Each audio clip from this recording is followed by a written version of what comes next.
Welcome to This Explainer. Today, we're diving straight into the true story of one of the most audacious, spectacular, and honestly, utterly baffling bank robberies in modern history. We are looking at a heist that was pulled off not with a barrage of weapons or brute force, but with sheer engineering genius and an absolutely staggering amount of patience.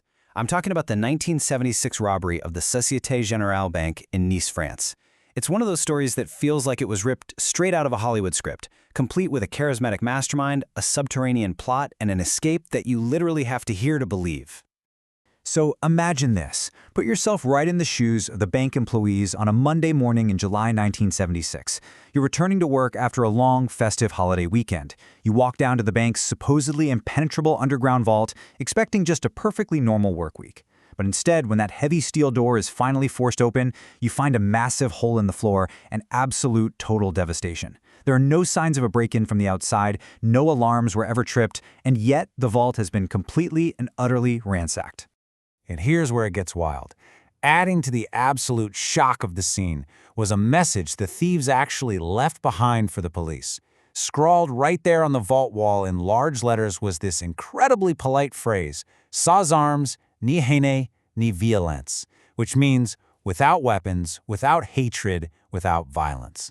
And to add insult to injury, investigators found empty wine bottles and leftover pâté scattered all around the vault. The thieves hadn't just robbed the place, they had actually sat down and enjoyed an elegant, leisurely picnic right there amidst all the stolen loot. The sheer scale of the robbery was breathtaking. 371. That is the staggering number of safe deposit boxes that were methodically and carefully cracked open over a single weekend.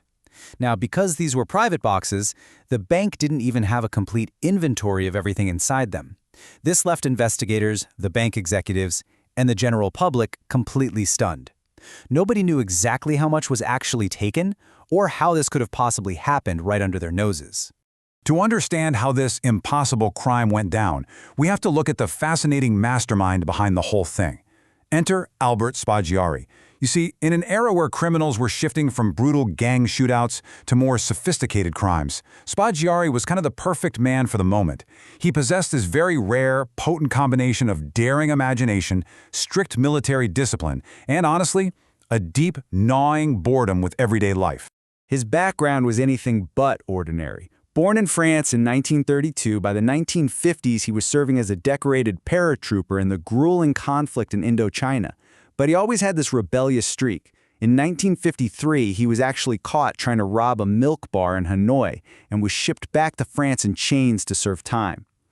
Fast forward to the 1970s, and he's completely reinvented himself. He's living in the sunny south of France, married, working as a charming, respectable society wedding photographer. Outwardly, a perfectly normal middle-class guy. Inwardly, he was absolutely craving adventure and notoriety. It was during this quiet, suburban life that Spaggiari discovered a fatal flaw in the local banking infrastructure. He realized that the vault of the Société Générale's main branch in Nice sat precariously close to the city's underground sewer system. And more importantly, the soil beneath the bank was soft enough to dig through. So instead of a violent, guns-blazing frontal assault, he began to formulate a brilliant, deeply subterranean master plan that would just bypass the street-level security entirely. If you want to truly grasp how meticulous this guy was, just look at how he handled the security system. Before digging a single inch, Spaggiari had to be absolutely sure the vault didn't have hidden seismic or acoustic sensors. So, playing the part of a wealthy customer, he rented a safe deposit box inside that very vault. He hid a loudly ringing mechanical alarm clock inside it, set it to go off right at midnight, and simply waited. When no alarms were triggered and no police showed up, bam! He had his definitive proof. The vault was a sitting duck. So clearly, this wasn't just a smash and grab. It was a heavily orchestrated operation. Spaggiari somehow got his hands on official city blueprints of the sewer system, likely posing as a city worker or contractor. Realizing he couldn't possibly pull this off alone, he recruited an underground crew of about 20 highly skilled men. We're talking professional criminals and laborers from nearby Marseille. Their one single objective, digging an 8-meter or roughly 26-foot tunnel directly from the sewer line up to the underside of the bank vault. Just think about the sheer contrast of this operation. For 2 full months of back-breaking labor, this crew waded through literal human waste, navigating the pitch-black city sewers using rubber rafts and digging through hard rock and concrete in the dead of night. Yet they treated the whole thing almost like an underground clubhouse. They strung up electric cables for proper lighting, and they actually decorated the dirt walls of the tunnel with racy pinup pictures of women to keep morale high during the grueling work. Now, timing is everything, and the actual execution of this heist was a true masterclass in scheduling. Spaggiari planned the final breakthrough to coincide perfectly with the long celebratory Bastille Day weekend in July 1976. He knew that all of France would be caught up in the national holiday. The streets would be loud, people would be distracted, and most importantly, the bank would be securely locked up and completely empty from Friday night all the way until Monday morning. Late that Friday night, the gang finally broke through the vault's thick steel and concrete floor, and the very first thing they did was absolutely genius. Using a heavy-duty blowtorch, they welded the heavy vault door shut from the inside. This single, ingenious move bought them an incredible 72 undisturbed hours. For the rest of the weekend, they systematically cracked open hundreds of boxes, looted the contents, poured the wine, and casually enjoyed rich meals right in the middle of the vault before slipping back down the hole and escaping through the sewers long before Monday morning. When the dust finally settled, they vanished with an estimated 50 million francs in cash, gold, jewels, and bonds.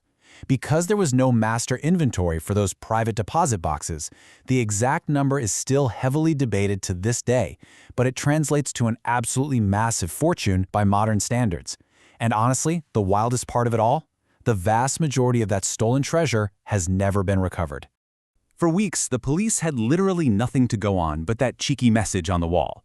But the awe of the heist quickly gave way to the cold, procedural reality of a criminal investigation. Despite the cinematic execution of the robbery, basic human mistakes were made. Some of the tunneling tools they left behind in the sewers were eventually traced by investigators.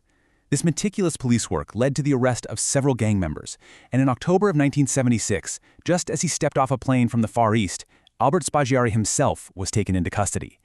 But if you thought Spaggiari's story ends in a jail cell, you're in for a surprise. In March 1977, during a judicial hearing, he requested a private meeting with the judge, claiming he had highly sensitive information to share. Then, in an unbelievable, movie-like twist, he suddenly bolted for the window of the Palais de Justice, leaped out into the open air, landed hard on a parked car below, turned back just long enough to shout "au revoir" to the stunned judge, and sped off on a waiting accomplice's motorcycle. You seriously cannot make this stuff up. And the French police? They never caught him again. He was sentenced to life in prison in absentia, but he spent the rest of his long life as a wanted fugitive. The adrenaline of the escape faded into a quieter reality. He lived under assumed aliases, constantly bouncing between South America and Europe. He even managed to write his own book about the heist, famously titled Sewers of Gold. Ultimately, the law never caught up with him. He passed away from throat cancer in Italy in 1989 at the age of 56. When looking back at Spaggiari's legacy, it is incredibly easy to get swept up in the myth. On one side, you have this charming gentleman thief, a non-violent genius who outsmarted the system and inspired countless movies and thriller novels. But we have to carefully weigh that romanticized myth against the harsh reality. His supposedly victimless crime completely ruined many innocent, everyday depositors financially. And for Spaggiari himself, he spent his final years constantly looking over his shoulder, living in hiding, and ultimately died as a fugitive, permanently separated from his true identity. As we wrap up this explainer, I want to leave you with this final thought to ponder. It is entirely human nature to be fascinated by daring and cleverness, but can we truly admire the sheer engineering brilliance of an impossible heist without glorifying the criminal who caused so much loss? It's a complex question, and it's exactly why the legend of Albert Spaggiari and the 1976 Société Générale robbery continues to captivate us to this very day. Thank you so much for joining me on this deep dive, and I'll catch you in the next one.